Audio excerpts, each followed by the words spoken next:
Hello, and thank you for joining us today. I'm Ian Hamilton, and I'm recording this in virtual reality, joined by my co host, who is physically thousands of miles away from me. We've never met, but we're wearing Quest 2 headsets to come together into a studio that he built so that we can discuss the latest VR news. We're expressing ourselves using some of the latest consumer facing VR technologies, including hand tracking and meta avatars. David Heaney, what do we have today? We have a pretty huge show today. We've got a lot of things to talk about. We're going to talk about hand tracking 2.0 for Quest 2, Vive Focus 3 getting support for OpenXR apps, and analysts report that PlayStation VR 2 and Apple's headset may be delayed to 2023. Horizon Worlds getting a hint at a web version. The Verge's huge report on Meta's apparent plans for glasses products over the next 6 years. And finally, we'll talk about Pico, the Chinese startup that's now owned by ByteDance, the company that also owns TikTok, and the fact that they have just announced their Neo 3 Link, a Quest 2 competitor launching in Europe. And they're hinting at a future model coming in the next 12 months, as well as a report from a Chinese analyst that suggests that that future model may actually be a Project Cambria competitor, a high end pro competitor to Meta's high end headset. So there is a lot of interesting things to talk about today. Thanks everyone for joining us. Yeah, lots of news. We're going to move right through it as fast as we can today. We can obviously see your comments there. We might not respond to them immediately if you're leaving a comment live, but we will sort of ingest that comment and try to address it later in the show if we can't get to it immediately. This first subject, Quest 2's hand tracking 2.0 mode can handle fast movements, overlapping hands, which you can see are problematic on my avatar as they're demonstrating right now, overlapping, the hands touching each other. All that stuff is dramatically improved in 2.0, and we've seen some incredible video already from developers who have had early access to this. Heaney, uh, run us through these changes and how it's going to affect Quest gameplay. Yeah, so as you've said, there are three major improvements that Meta is claiming here with this 2.0 update. They're claiming that the hands will work when they're occluded. That means when one hand is blocking the view to the other. You can see that this hand freezes when I do that and then comes back and snaps back into view once I move the hand away. They're claiming that hands will be able to actually touch, make contact. So right now, if I touch, my hand tracking breaks, you see it kind of freezes here, and then I release it and it snaps away. And the third one is fast movements. If I start to shake my hands like this, as you can clearly see, it's constantly stuttering and reacquiring tracking because of that fast movements. So those are pretty much the three main pain points with hand tracking today. And if these claims are true, as the developers who have had early access to this, of Cubism, of Hand Tracking Labs, and Unplugged claim they are true, then this is going to make hand tracking much more usable on Quest and open up new kinds of use cases for hand tracking. And to be clear, this is something that's coming for Quest 2. It will not be available on Quest 1. And in case anyone was wondering, how is this actually possible? Meta is claiming that their researchers and engineers have developed a new method of applying deep learning to better understand hand poses. So, as we've talked about many times on this show, the field of machine learning, AI, whatever you want to call it, is advancing significantly faster than almost any other field on the planet. And within 5 years, it's almost as if there's been decades of change in relative to any other industry. So every year you see these amazing new machine learning ideas applied to real products, and this is just another example of that. Heaney, I didn't quite understand this, but when will our audience be able to see this on us, basically? So this is a developer side update. So this is something that developers will be implementing. So this isn't something that you just get as a software update across the board. Meta hasn't actually released this new version of the SDK to all developers yet. It's only those few handful of testers. But from the signs of it, that will be happening sometime within the next week or so. And at that point, it's obviously just how long it takes us to release an update, which is, to be frank, dependent on how much news there is. If there's a slow news day, it'll be a lot faster than if it's going to be constant fast news days like it has been for the last month. Yeah, it's been kind of nonstop lately, but I can't wait to see this update hit our hands here. And obviously, our audience is going to be one of the people that's going to sort of notice it. The before and after is going to be pretty stark there. And I notice, that's what I've heard too, that the first updates might hit within a couple days, that actually roll this new feature out. And as I understand it, this is completely separate, sort of better than the previous high frequency tracking update, right? This is across the board going to improve hand tracking in hand tracking apps, isn't it?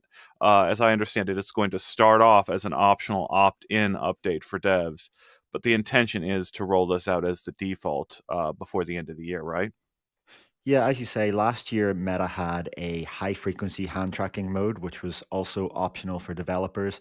But and we're actually using it right now. And if we weren't using it, the hands wouldn't be able to move very quickly at all without cutting out. Even doing this kind of movement that we can do isn't possible by default. But it had a trade-off. It has a trade-off that we're experiencing right now in that it caps the CPU and GPU clock speed available to apps, which means that apps aren't going to be able to have the full performance of the device. They're going to need to reduce graphics or use less CPU. And Meta is claiming that this new hand tracking 2.0, because of those advances in machine learning, can deliver that same speed advantage, but at the default sample rate. So it doesn't cap the CPU and GPU. So if true, that is incredible because it means developers get all these advantages and the overlap and occlusion and touching advantages, but without having to reduce the performance that their app uses. And as you mentioned, Meta says later this year, hand tracking 2.0 will become the default for apps. And I asked, why exactly is this a developer update? If there is no trade-off here, what is the point? And they said it's basically because a lot of apps today, including ours, implement their own solutions to work around the limitations of hand tracking 1.0. So if they were just to force hand tracking 2.0 onto those apps, there may be some unexpected behavior where the hands don't work properly simply because the developer's system that they made to work around the old problems is no longer valid. And some of the assumptions that those workaround systems will be using are no longer valid. And so they're going to give developers time until the end of the year to get rid of those old systems. Yeah, and I'm seeing people in the comments talking about Hand Physics Lab, and that is one of the first apps I would expect that update to hit in. And it's where I would expect kind of the most dramatic changes. That developer has done some incredible work. And I remember going and trying to review that app where it's like sort of a playground for your hands to mess around with these things. But it was that and Unplugged have been so exciting, but also so severely and clearly limited by the quality of the hand tracking. And a lot of our commenters are keying in on the fact that both of those experiences could be dramatically better with this new feature. And it was even mentioned by Mark Zuckerberg himself, I believe, that Unplugged is the likeliest candidate for getting better after this update. Any comments we should respond to before we move on to the next subject? Well, I was just going to point out that not only will Unplugged get better, but Unplugged actually has said that they have been able to remake their track mapping and actually modify the game because they now have this better hand tracking. And so you can see on the Meta blog, they have a video of Unplugged before and after. And that's really impressive to hear because it means that developers are getting more ability to build what they want instead of having to work around the limits of technology. And that's something that we'll hopefully see across the board as VR technology improves over this decade. And to answer Bicycle, this is definitely Quest 2 only. We have every expectation, right, Heaney? Yeah, Meta's press release said Quest 2 and future devices. That was their exact phrasing. So I don't think that could mean Quest 1, Quest 2, and future devices. All right, we're ready to move on? Yes, although I'll just point out I have the same problem as last week where my comments have stopped working. So I'm going to have to look through the nose gap at some point. Sorry, folks. All right, so next subject is that HTC's Vive Focus 3 standalone now has beta support for the OpenXR standard. The OpenXR standard is very well supported across much of the industry, almost the entire industry, barring sort of Apple being an unknown, as I understand it. But OpenXR is widely supported and is the pathway for developers to support a very wide range of hardware in an easier way. Is that a good summary there, Heaney? What does this mean for our audience out there that HEC is sort of getting on board and really pushing this? Yeah, that sums it up. The promise of OpenXR is that instead of the old situation where if developers wanted to release on a new headset, they would have to use that company's proprietary SDK and kind of implement that. and have a kind of chain of the applications code that would run on Meta devices and one that would run on HTC devices. The promise of OpenXR is that you just release one Android VR APK and it can run on multiple headsets. So be that Meta Quest, be that Pico Neo, be that Vive Focus. And this is, the Vive Focus 3 here. Now that means that developers can port some content from Quest 2 to Focus 3 more easily, for example. Although we should point out that there are still many limitations to that. And OpenXR, even though it was formally released in 2019, still isn't quite living up to that promise yet. And there is the other factor that platform level SDKs like friends lists and achievements and destinations and matchmaking and all of those sort of things are still separate between the different stores. So if you want, for Pico Store, they're going to have their own separate friends and multiplayer system, just as the Meta Quest Store does.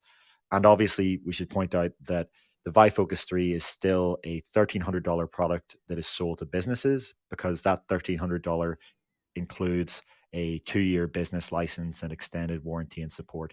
So don't expect to see, tons of Quest games ported to this thing, but it does lead to a future where it is more easy for other devices to emerge in the market. And as we'll talk about later with Pico Neo, it's OpenXR is probably one of the factors that is making it easier for content to come to new Quest competitors like that. Yeah, so our audience out there that doesn't quite understand maybe how this show is produced, like one of the things we've talked about incessantly, Heaney, is when are we going to support other headsets with this studio? And obviously your time is very precious. We have to choose how and when you're actually going to do that. But I guess OpenXR is the pathway for us to get this studio up and running on more than just Meta's headsets, right? Yes, this app now uses OpenXR. We don't use the proprietary Oculus SDK, which was deprecated last year anyway. So, what we're waiting for is for those headsets to be available to consumers. The Neo 3, as we'll talk about later, is coming to the UK in June. So hopefully I'll be able to have my hands on a consumer model then, and we can look at how the store works and how we can get distribution around that working. And as long as Pico's OpenXR support works, we would plan to have this app available for it. And I've talked multiple times about how I'd also like us to be on Links as well. Pretty much any standalone Android headset we can support, and OpenXR is definitely the path to that. Hmm. Yeah, and I'm seeing people talk about the price, obviously, of HTC's devices being the threshold that is keeping a lot of people out. They obviously market most of their products these days for businesses and even non-Western markets sometimes. And it's kind of makes it hard for us to kind of think of HTC from the way we thought of it back in 2016 when they were so big on the consumer market. You think we're going to see any subsidizing from HTC in the near future to get the prices down into consumer territory? I really don't think so. And I think what they're going to continue to do, which is what they've been doing recently, is just lean more and more into that business market. They've released these niche products that, well, they're niche in a consumer sense, but I mean, they're releasing targeted products that deliver on what businesses really want, because Meta's core focus is always going to be on consumers, or always is a strong word. But for now, and from everything we've seen from them so far, when they're thinking about their products, their thought is, what do consumers want? How do we get this to a mass market? HTC has been for years working with businesses who use VR for training, for visualization, and for other things, and they've been tailoring their products to what businesses need. The Vive Focus 3, for example, with its kind of removable battery that's in the back and that can be slotted out and back in, so you can instantly go back in to play with the little Vive inside out trackers they have, which are essentially just these little tracking rings, but in a ring around your uh, wrist, or can be attached to devices. There's rumors that they're working on something for virtual content production, because we know the Vive is used on studios, I think, including The Mandalorian, if I'm remembering correctly. So I don't see HTC re-entering the consumer market simply because it doesn't have the funds to subsidize products like Meta does, like ByteDance does. But I don't think that's an existential problem for them, because I think that while Meta and ByteDance have their eyes on consumers, HTC can just keep their eyes on businesses. Very good point. I'm going to try to keep moving us along, and maybe you can get to comments when you get to them. But let's move on to the next subject here. Meta CTO Andrew Bosworth, he's now the official CTO of the Meta Are we not? organization. Sorry, go Sorry, ahead, Ian. I think I may have a different version of the notes here. Are we doing PlayStation VR and Apple first, Oh, or? sorry, I moved down one line. Yeah, okay. Sorry, we'll come back to that one in a minute. A prominent display supply chain analyst thinks Sony's PSVR 2 and Apple's headset are delayed to 2023.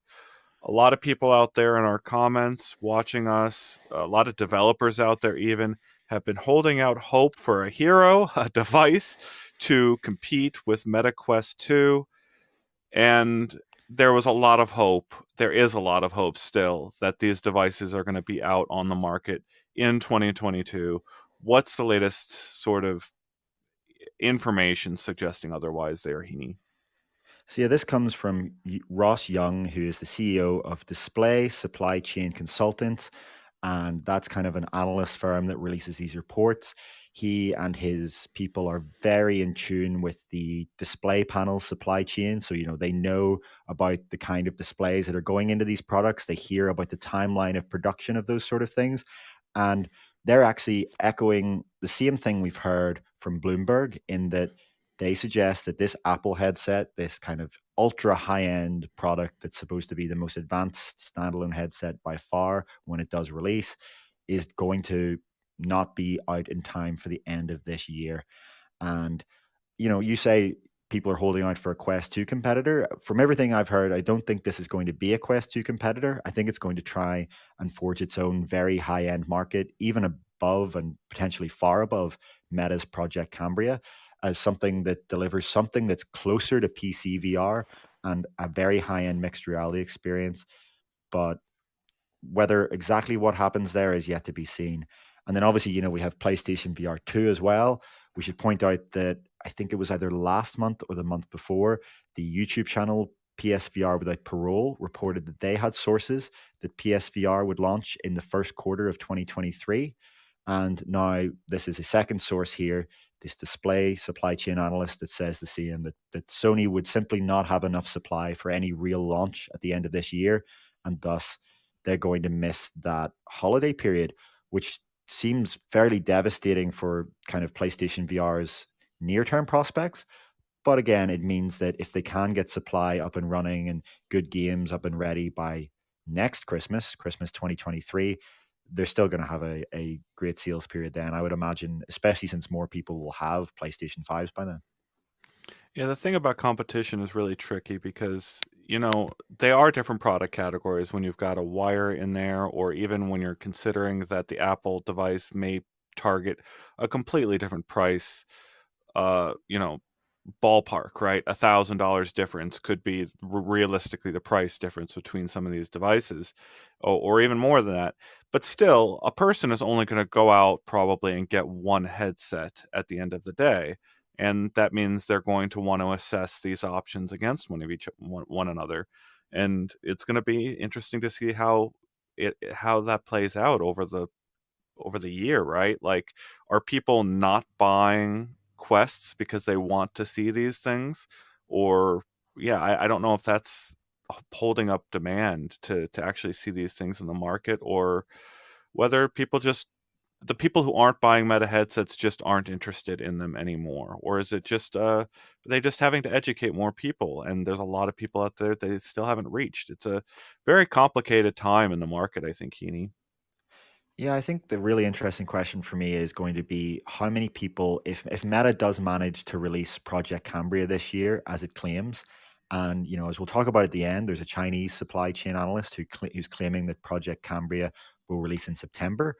Then I wonder how many people are going to wait for Apple's headset versus how many are going to go with the product that is out there and is real and is announced, Cambria. And just if anyone's listening and they're not familiar, Cambria is just supposed to be Meta's Quest Pro or Quest 2 Pro or something like that. Whatever the name is, doesn't really matter. The point is that it's going to be a more expensive, higher end product that runs the same Quest software, but has, a much slimmer form factor, eye tracking, face tracking, and pancake lenses. So it's a slimmer and lighter product, as well as controllers that don't have the tracking rings. So you can bring them closer together and it doesn't matter where the headset is. The controllers will track wherever you're kind of pointing them. So how will that stack up to Apple? And will people wait if Apple truly is delayed? And then there's also the other question: will Apple come out ahead of that and tease their headset at WWDC, their conference that happens around? Oh, my mind's blanking. Isn't it June at WWDC, or am I forgetting? It's I think sometime that's between. right. Yeah. So if Apple is going to tease it, then I'd say we're going to see a lot more people wait than if Apple continues its current kind of strategy of it hasn't announced this product. The closest thing we've heard to confirmation from Apple was when a journalist from, I believe it was the Wall Street Journal, asked one of Apple's executives, "How is the software for the mixed reality headset coming along?" And they kind of laughed and said, "I don't know what you're talking about," but the tone there was pretty clear that they knew exactly what the journalist was talking about. Yeah, I'm seeing comments talking about this release timing, and there's a couple of people mentioning that they would love to see the Apple device teased at WWDC, like you sort of suggested, or a lot of people out there hoping, because I think developers and consumers need time to kind of get that kind of money ready or prepare for that device. And obviously, I think Apple is going to need to seed a large number of developers with prototype hardware or pre-release hardware in order to get some of the apps made for this. And then other people talking about the Sony device being delayed potentially deep into 2023. Like, if these things get delayed too much, they have to kind of move on to another generation of hardware, don't they, Heaney? Well, there's with the current supply chain situation around the world, and specifically, we're seeing current lockdowns in China extending the supply chain crunch further than a lot of people who were optimistic had hoped. It's unclear just how quickly the major companies will be able to get to a second generation. But I do wonder if PlayStation VR is delayed deep into 2023, and I don't think that's the case. My gut instinct tells me it would be early 2023. But if it does, how far away will Quest 3 be? And could it get to a situation where Meta could be teasing a Quest 3 either just before, around, or just after PlayStation VR 2 releases? And how would that affect PlayStation VR 2? Because obviously, regardless of if Quest 3 does get some sort of new processor, PlayStation VR 2 is still going to be delivering a higher fidelity experience with, more immersive, graphically better games. There's no way within the laws of physics that Meta can somehow release something with the power of PlayStation 5 anytime soon. But what to what extent will they be able to narrow that huge gulf between Quest 2 and PlayStation 5 by the time this thing comes out? And when you take the cost difference of a PlayStation 5 plus this headset into account, what kind of value could that represent to consumers? These are very interesting questions, and only time will really tell the answer. Yeah, and I'm seeing James sort of suggesting that Apple won't release anything or talk about this device until they can put it on people's heads at a physical event, I think is what James is suggesting. And I think that's a very good point, right? If you're going to launch a new platform of this magnitude, you would be doing yourself a disservice at Apple by not putting that experience directly on people's heads, right? But I'm still kind of convinced that I don't know. I would like to see some movement on the sides of these companies to ship hardware to journalists more often. I know we got our hands on HoloLens too. Jamie and I did, and that was a great experience to just get a box at our door, test out the HoloLens 2, ship it back, and yeah, that's how we tested out new hardware. And I'd like to see more of the companies out there get hardware out to people that way because yeah, it's the only way to kind of assess this stuff is to actually put the hardware on our heads. And I don't know, these tech companies are kind of being nervous about COVID, and I can understand why. Yeah, interestingly though, I do believe, if I'm not mistaken, WWDC is supposed to have a limited in-person component where Apple said something about inviting a small number of developers to their Cupertino headquarters. So as soon as I read that, my first thought is, what's that about? Does that have something to do with this headset? Mm, I really wonder if it does. yeah, that could make sense. That's I missed that part. That would be a yeah, we're gonna have to go verify and see if we can find that out because that would be a definite breadcrumb. We ready to move on to the next subject? Yeah, I think we can now talk about Horizon World's web version Yeah. hint. So Meta CTO Andrew Bosworth, he was previously sort of just in head of the AR and VR work, but now he's the chief technology officer for all of Meta and Facebook. Andrew Bosworth referenced Horizon's web version launching in the future. This would be a significant thing to develop, but there's a couple different ways this might actually roll out. Heaney, what? How would this change the landscape? Yeah, so obviously we don't have any information. This was actually given in a Twitter thread where he was defending the 47% take that Horizon has for its creator item selling that we talked about last week. And, he was pointing out from his perspective, obviously, this is that that's only actually, I believe, 20 or 25% is the Horizon fee. But when you add that on to the Quest platform fee, that's how you get to that 47% because it's 30% of it's 30% of the original and then 20% of the remainder. So he was pointing out that there will only be the Horizon fee on the web. So when people buy it on the web, there'll be a less of a fee. But obviously, Meta has not said anything about a web version of Horizon. So this is essentially a product announcement. And we know that Meta wants to release a phone version of Horizon by the end of this year, and that would kind of be the same as what Rec Room has. It's available on Android and iOS, as well as other platforms like Xbox. But a web version would go to a different level of accessibility where then you're not installing anything at all. Potentially, depending on how it works, someone could just on their laptop, maybe even on their Chromebook or on any web enabled device, access these Horizon worlds. But as I said when Zuckerberg announced the mobile version, I doubt this is going to have the actual Horizon creation tools that are its kind of signature move, the cooperative real time creation tools. This is probably going to be for viewers, so that people can join your Horizon worlds and kind of see your creations on the web. But just given how much of Horizon Worlds is about picking things up and kind of physically interacting with worlds that were made to be used in VR, I'm still very confused about how this non-VR strategy is going to work. I understand that it has to happen because, the number of people who have a VR device today is tiny compared to the scale Meta wants to reach. And obviously it wants to over time get as many people in a VR headset as possible. But I just wonder how much the experience has to be watered down and if there is any value left when you take away the VR aspect of Horizon Worlds.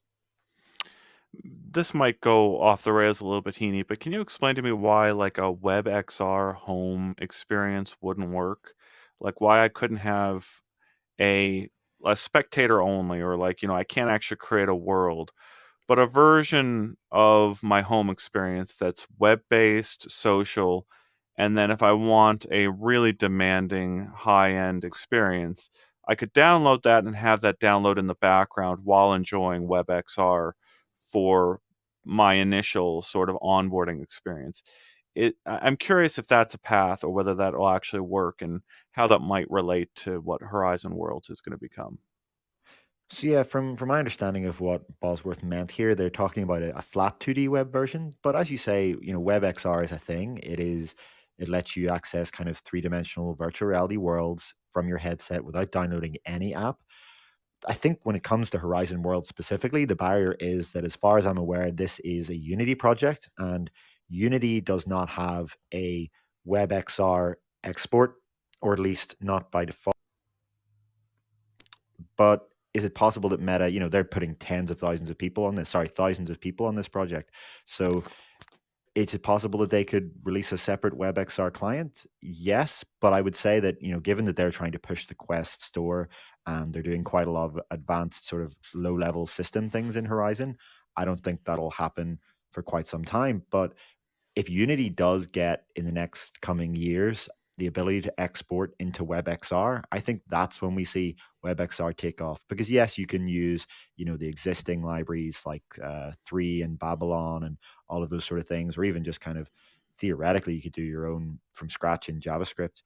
But the vast majority of VR apps are developed in Unity or Unreal, and the developers out there that have experience with VR have experience in Unity or Unreal. So I think it's just going to be one of those things that has to happen for WebXR to take off. Hmm. I think we're ready to move on to the next subject since it's a meta subject, but is there anything you want to get into here, Heaney, before we do that? No, I think we've covered this enough. Let me know if there's any comments there. Again, I still have this problem with my comments this week. We'll definitely get that fixed for next week. Yeah, people talking about wanting legs in Horizon Worlds, artful out there. All right, so Meta is planning to launch expensive, true AR glasses in 2024 with the neural wristband that they acquired from Control Labs as the input device. That's according to a very big report from The Verge diving into the multi-generational plans for AR glasses over at Meta. Heaney, what can we take away from this report? Yeah, as you're kind of alluding to, this was a huge and detailed report, and I would recommend that you go to the source, The Verge, and read this report. It's from Alex Heath, their journalist who previously worked at The Information, and he's kind of been one of the best reporters in this field for years now, being able to get some of this information directly from the inside of these companies. And so the claim here is essentially that in 2024, they're going to release actual, full, real AR glasses, not a HUD, not a, you know, watered down version, but real AR glasses that are powered by a little wireless puck that you put in your pocket, which is roughly the size of a smartphone. And, this is actually a thing that was announced at Connect in October. They talked about Project Nazare, these AR glasses, as our first full augmented reality glasses. And this Project Nazare, Heath claims, weighs 100 grams, which is around 4 times normal glasses. It resembles a kind of thick black pair of frames like Clark Kent's, Superman's alter ego's glasses. It will apparently have a battery life of just 4 hours, but the idea is that this is a first generation product that will lead to better products with every 2 years. So the idea is that Nazare 2, or obviously this is the code name, the product will have an actual product name, will come in 2026, and then Nazare 3 in 2028. And the components for this: AR glasses, eye tracking cameras, custom waveguides, and microLED projectors apparently cost multiple thousands of dollars. So this is not going to be a mass market product at first. This is going to be a niche product for early adopters and developers who want real, true AR glasses. But simultaneously, Meta is apparently on the same year, 2024, going to release a much cheaper pair of glasses codenamed Hypernova. And Hypernova will not be AR glasses. They will be a HUD, kind of like Google Glass, but in a normal pair of glasses form factor. It won't look like anything other than a normal pair. And what it'll apparently do is it won't have a wireless puck. It will connect to your phone and it will display notifications and contextual information. So, say you were navigating around, you could just kind of walk around and get those notifications of where to go next pop up in front of you. If you're waiting for an important message, you can have those messages pop up in front and decide when you want to interact with them. And Heath's report suggested, or at least kind of hinted at the idea that this may be separate to the Ray-Ban Stories product line, which is already out there, the camera glasses that Meta made in combination with Ray-Ban. But I suspect, based on the timeline of this thing, that it's actually going to be the third generation of Ray-Ban glasses. And so, whereas right now it has no display system, you just have audio and a camera and a microphone. I suspect that's what they're going to do over time, is just add this kind of heads up notification thing. But again, the last bit of really important information here, which is the craziest of all, and honestly, if it works, potentially going to change the entire world, is that both of these products will apparently come with the Control Labs neural input bracelet, or wristband, sorry, that will control it. And how it works is it intercepts the neural signals coming from your brain to your fingers so that it can get absolutely perfect hand tracking, even down to the most minute of finger movements, even, a fraction of a millimeter of movement, no matter where your hands are, whether there's no camera range, there's no kind of occlusion. As long as that's on your wrist, it can know your exact finger motions. And so what that apparently enables is for you to sit, say on a bus or on your couch or wherever, and just have your hand down on your knee and just use very minute movements to control an interface in front of you. And it's almost difficult to visualize this, or almost difficult to describe it, but What they're pitching here is a completely new input method that sits alongside the mouse and keyboard and the touchscreen as a dominant and highly capable and dexterous input system for the future. And the reason they have to develop this is because if you're out in the real world with AR glasses, what is going to be your input method? You can't talk out loud because you may have personal things to say, and you may not. Most people don't want to say voice commands out loud on the street. You can't have a floating keyboard because people are going to get tired if all day they have to put up their hands and type like this, and there's no haptic feedback. And there's you can't have VR controllers because how are you going to carry other things and operate in the real world, or how are you going to drive with that on? So a new input method is needed. And Heath claims in this report that everyone that he has heard of that has tried this input device has said it is one of the most impressive technology demos of their entire life. And as I just alluded to a second ago, Heath claims that Meta's internal kind of optimistic goal here is that they have the new mouse and keyboard on their hands. Now, we should point out these are obviously Meta's goals. They could completely fail to ship this product on time. The entire project could fall apart. There could be some sort of inherent issue to mass manufacturing these devices that they haven't thought of. This is just their plan. That's the optimistic scenario, but we'll obviously be around to cover what really happens, and we'll see. Now, there's a question from Opsar out there that gets to the very core of this. And the question is, does it recognize when your hand is not moved by your muscle? Now, there's a comment out there from Mark Zuckerberg to, I think, Andrew Bosworth over there at Meta, suggesting that you can potentially control almost a phantom limb with this technology. I can't wrap my head around how that's going to work, but the idea being when you're talking about these little itty bitty movements, what's the point? Like, is there another point of that where you can kind of just imagine the movements that you want to see and then have the wristband respond to those movements without actually any physical movement on the other end of this? Yes, and as we talked about last year when Meta presented the research, they showed a video of someone who had lost their hand in, I believe, I can't remember whether it was from birth or through an accident, but they did not have one of their hands and they had one of these wrist devices on, and they were controlling on a laptop in front of them a five-fingered virtual hand, a fully functional hand. They were controlling it with the input that they were thinking about to their missing hand. So if that's possible, then just by even thinking about moving your hand, you can control this device, which that is mind blowing if it really does work out like that, because it means you can sit there and without any motion at all, or maybe just through instinct, you kind of make little minute finger movements. You could have very, very dexterous control. And obviously, this is something that brain computer interface devices promise, but that involves strapping something to your head. And in many cases, the precision there is not great yet. The cost is hundreds of dollars. And the thing I forgot to point out is that this report suggests that this is going to be the third generation of Meta's smartwatch. So a few outlets have reported that Meta plans to release a smartwatch this year, which will be fairly unremarkable, other than that it will have a little camera on it, so you can take video calls on your wrist, or potentially you can detach the watch and place it over in the corner and use it as a third person camera. And then there's going to be apparently a second generation of that in 2023. And then the third generation, according to this report, will integrate this technology.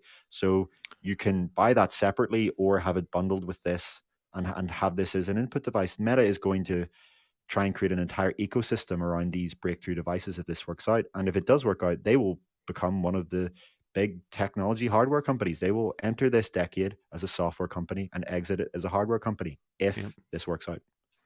Yeah, Artful asking, so is this invisible hand tracking? I like that way of describing it, because we've even heard Mark Zuckerberg over there at Facebook try to kind of like not call this mind reading, right? This is like hard, realizing that people calling this mind reading and associating it with Facebook, like their alarm bells, rejection of the idea just begins right there.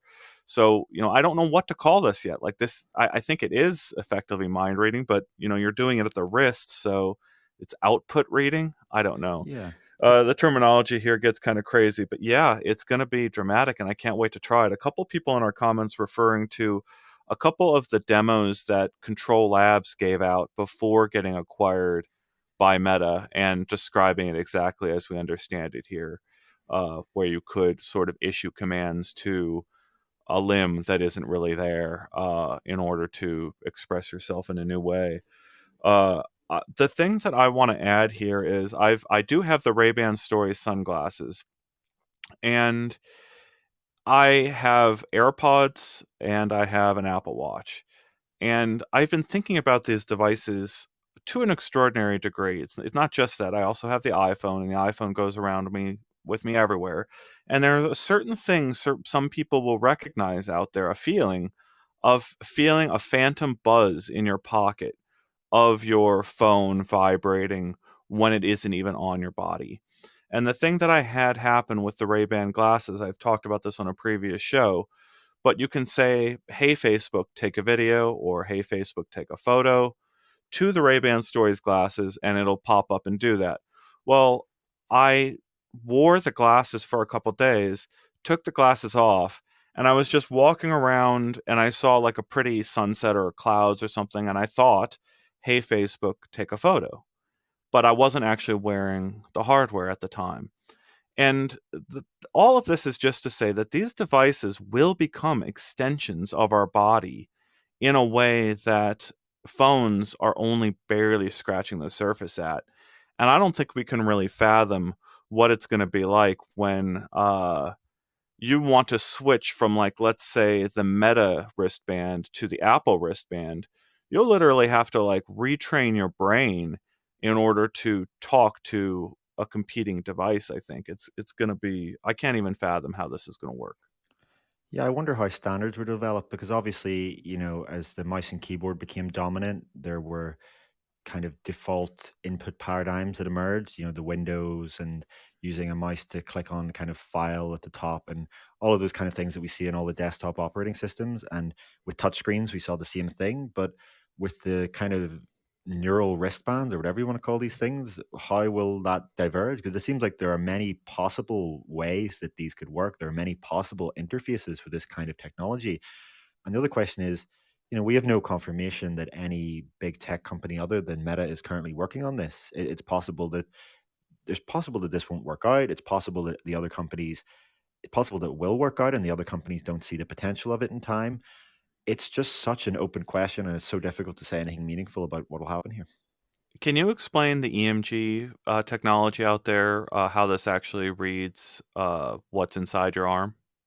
Yeah, so as far as I'm aware, it sends an electrical signal through your wrist from one side to the other and measures the difference in electrical impedance, which can then tell them about the electrical signals that are coming through your nerves, through your wrist to your hand. So it's mind reading in that it's reading what your mind is saying to your hand, but it's only at the wrist, so it can't read what you're thinking. Only the signals that your brain is already sending to the hand is what it's going to read. So it should it's incredible what you even name this and how you do refer to it, but I think neural wristband is probably what I'm going to call it for now. Yeah, I noticed band was kind of popular. I'm a fan of bracelet too. But like, and wristwatch, obviously watches. But like, the thing that gets me is Meta has been very obvious in trying to price the Ray-Ban Stories glasses at $300, the same price that is starting at for Quest 2. They're both starting at the same area. And with Quest 2, there's obviously games as this hallmark core feature. And then over on the Ray-Ban Stories side of things, you've got camera capture, or this egocentric camera that can get your perspective quicker and in a different way than you could ever do with a phone camera, because you've got to actually reach into your pocket to get the phone camera out and you might have missed the action. You can catch that action in theory with the Ray-Ban glasses. We've heard that the watch that Meta is developing is likely to be not a surprise. Like, it's got maybe a disconnectable faceplate, so you can like have a camera separate from the watch band. But Meta is trying to find ways to enter these markets with unique features, or at least cornerstone features, that will let them latch into this place and catch up to some of what Apple and Google have been working on for a very long time. But what we are hearing from in this report from The Verge is that they are charting out into the future, 2, 3, or 4 generations out, ways of merging these different classes of wearable device so that you've got one cohesive ecosystem that is the Meta wearables ecosystem. And we'll have a whole range of devices that all work together within their ecosystem down the line, is kind of the way it's working out.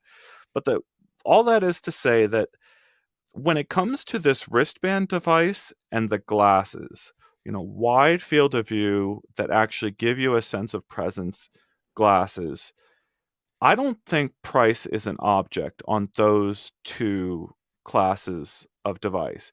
If the wristband costs $1,000 plus, but it can really do everything we're talking about, and if the glasses can actually produce a sense of presence, I don't think it matters if it costs 3 or 4 grand. I think that's just where you start off that market at, and you start bringing down that price over subsequent generations.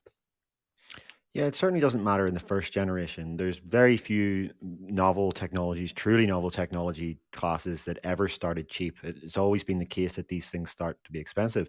But the really difficult question is, how on earth do they get it down to the prices that people can really afford, which is going to have to be measured in the hundreds of dollars, not thousands.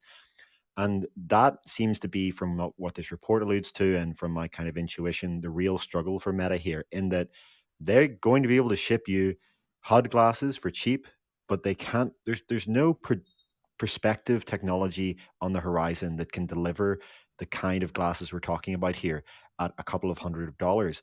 So it may just be the case that this is the start of something a lot longer term, something that really won't come to full fruition until the 2030s. And but what makes Meta in many ways uniquely capable of making these kind of bets is that, as we always mention on this show, it is one of the few tech companies, and in fact, it's the only of the giants that is owned and controlled by one person. Mark Zuckerberg has a controlling stake and is the CEO and is the chairman of the board of Meta. And, that's not something that Tim Cook has. He is just a CEO who is not the majority shareholder. He is responsible to a board. It's not something that Alphabet has. It's not something that any of these other companies really have. So it allows Mark Zuckerberg to make these huge risky bets a bet that's really been starting since 2014. But risky is the key word there, because if this doesn't pan out, if some of the assumptions here are wrong, he's betting the entire company on it. I think it is accurate to say that Mark Zuckerberg is betting his entire company on this plan. I would go even one step further there, that I would not be surprised to see him bet his personal wealth.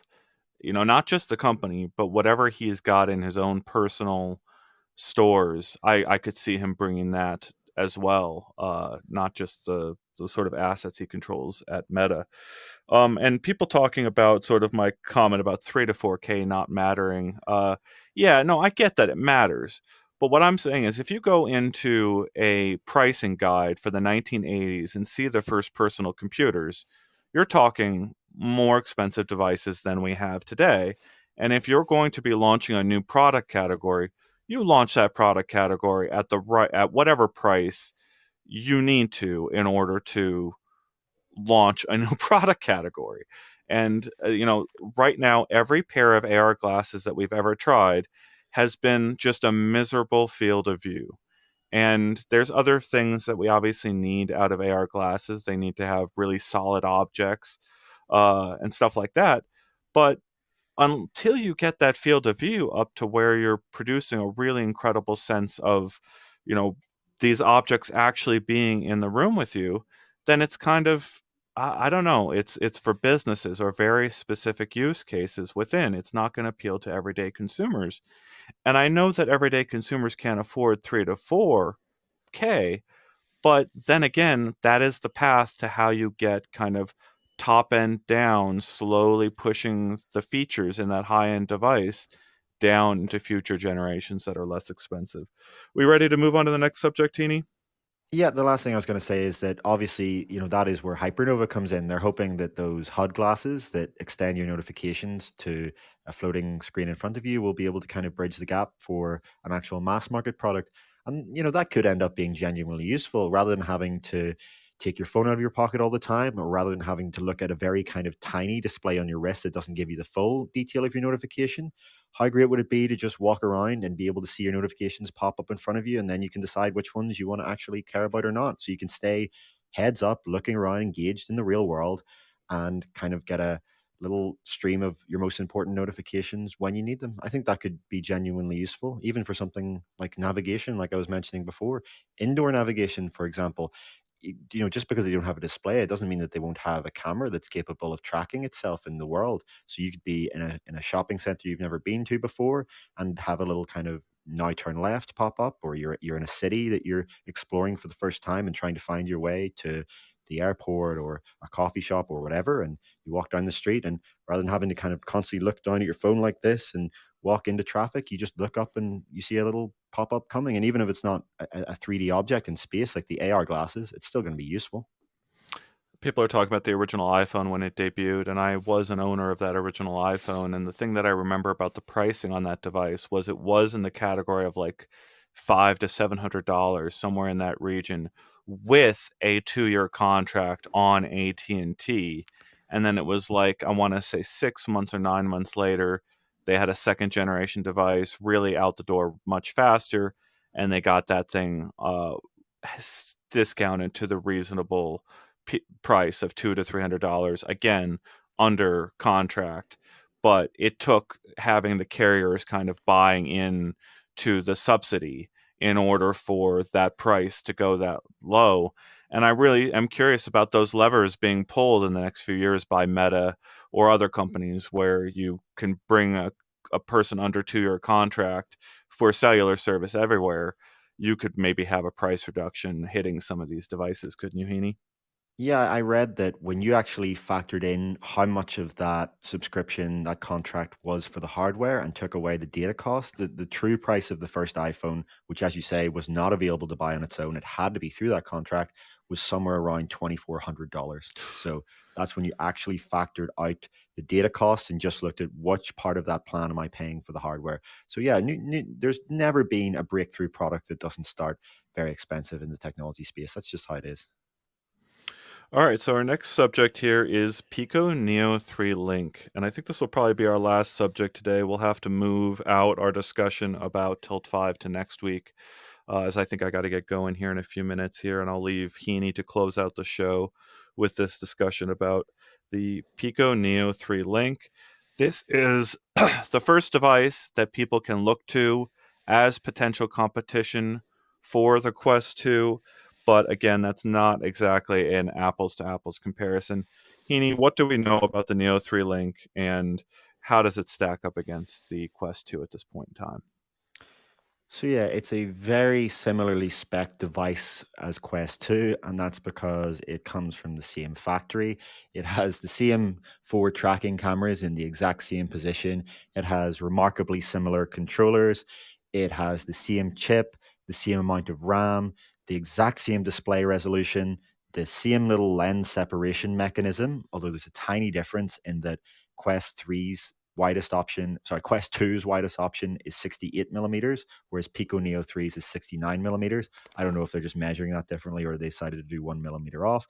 But yeah, in every other essential way, it's the same product from a hardware perspective, except that whereas on a Quest 2, you get this kind of soft strap by default that doesn't really provide any counterbalance to your head and isn't particularly comfortable.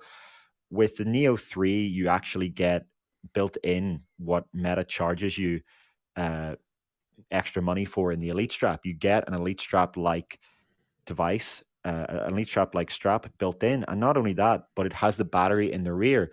The Pico has the battery in the rear as part of the price.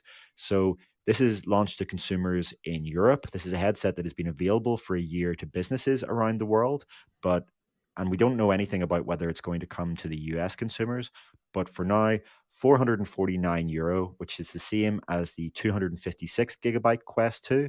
And this also has 256 gigabytes.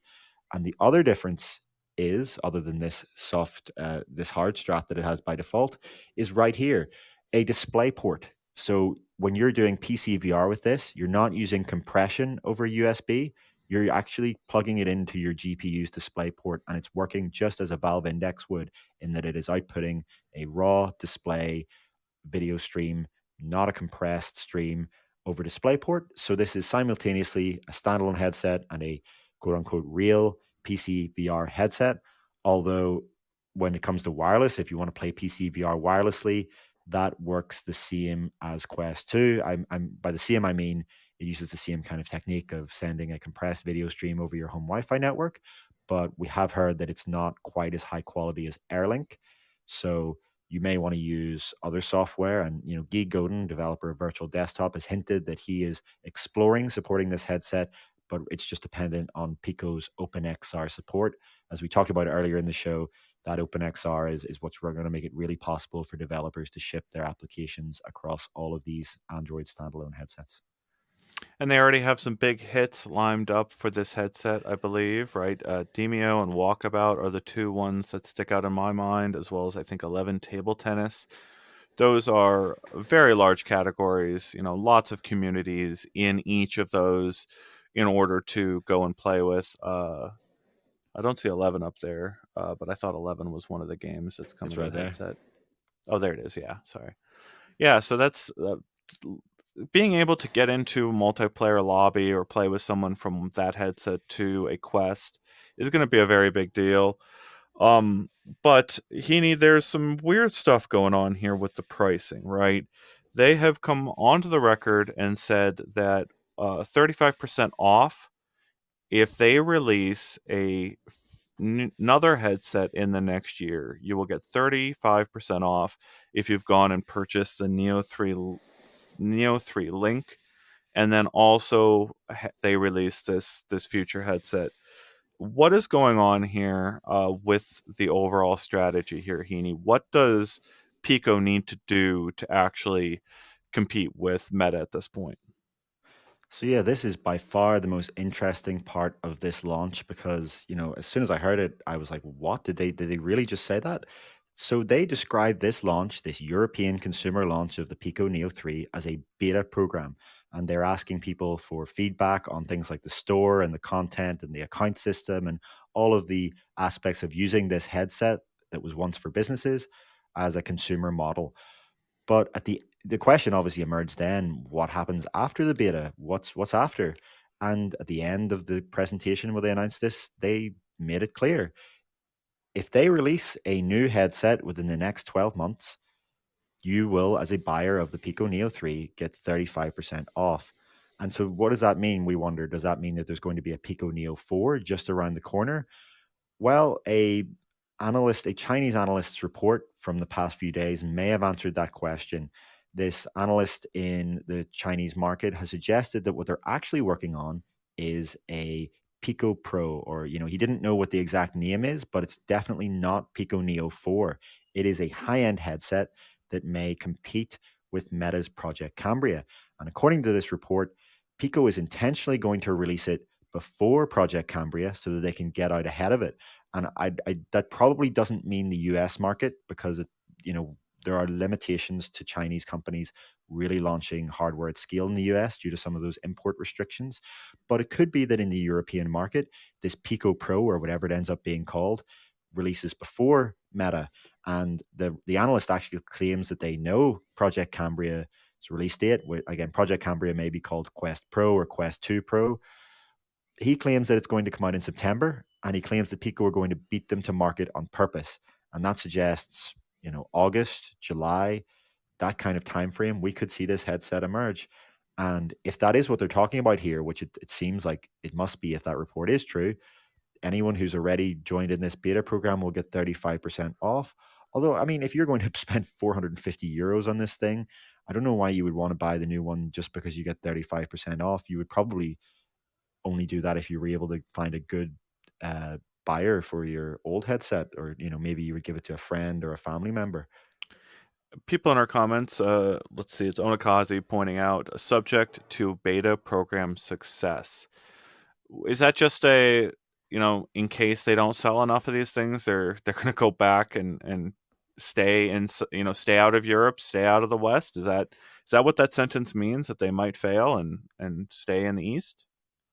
That is how I read it. Yeah, it seems like ByteDance, the parent company of Pico, who is the company that owns TikTok, who is funding this project, and who this analyst said is subsidizing the Neo 3 to get to a $450 price. It seems like they will be looking at the success of this consumer launch, this beta program, and seeing, do European consumers actually buy this thing, or do they just stick to Quest 2 and ignore it?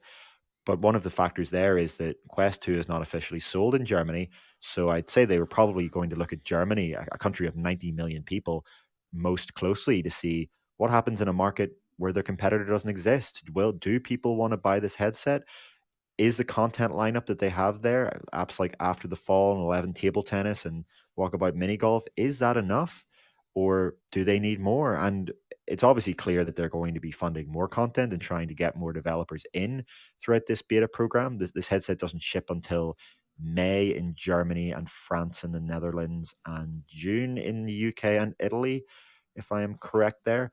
But the it seems like they're going to be watching very carefully to see how those sales go, because they, at the start of this presentation, they said, we're releasing in these markets because we've had so much interest from people about a consumer model.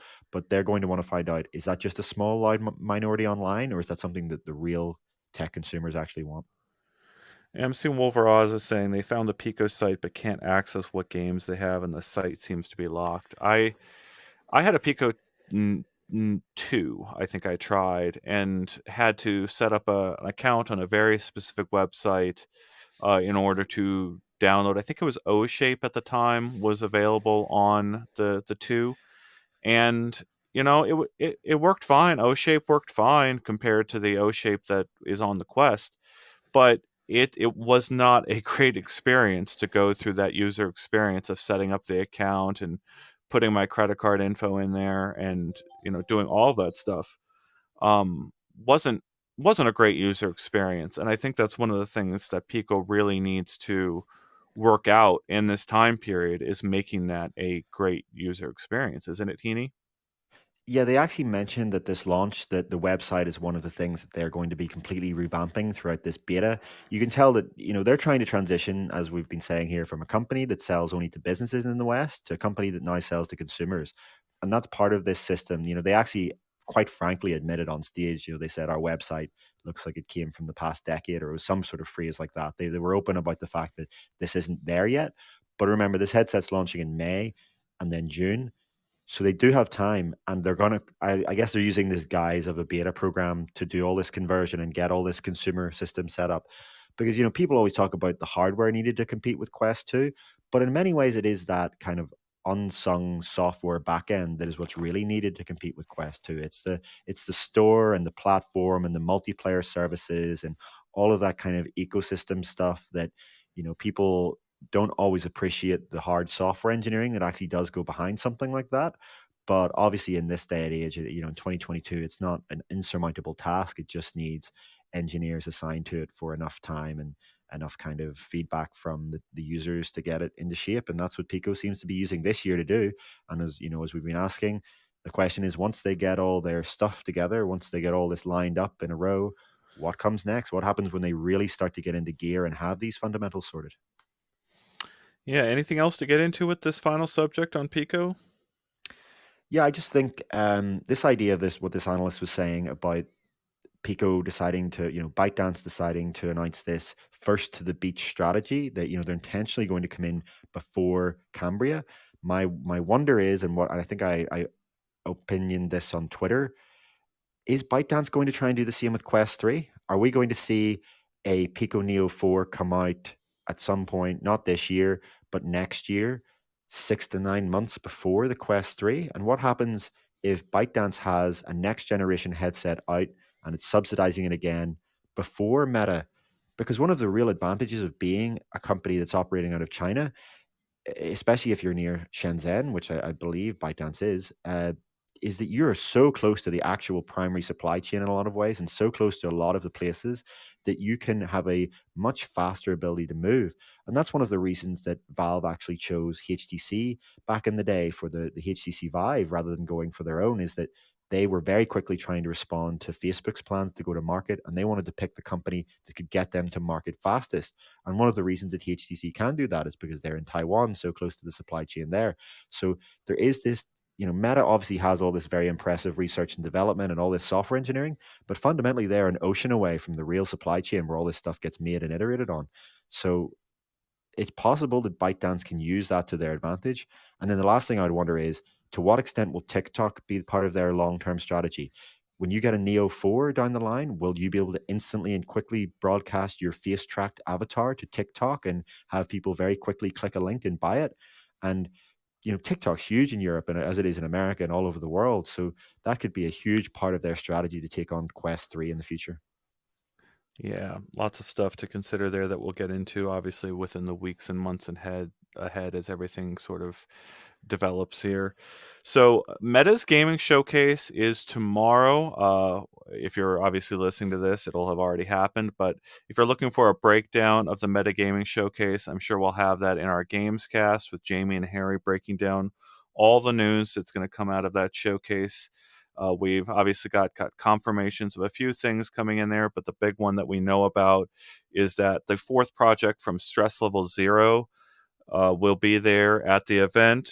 Wolveraza, thank you for the donation. There's a donation right there at the end. Let's see if we can see her comment. Yeah, thank you so much for tuning in, everyone. We'll have a very busy week for you of news on UploadVR.com. We're obviously broadcasting on Tuesdays at 10 a.m. Pacific. Come check us out next week. Thank you so much for the time, and we'll see you in the future. Thanks so much to everyone who joined us this week. Apologies again that I once again couldn't see your comments. I've been looking through the nose gap as much as possible. Thanks again.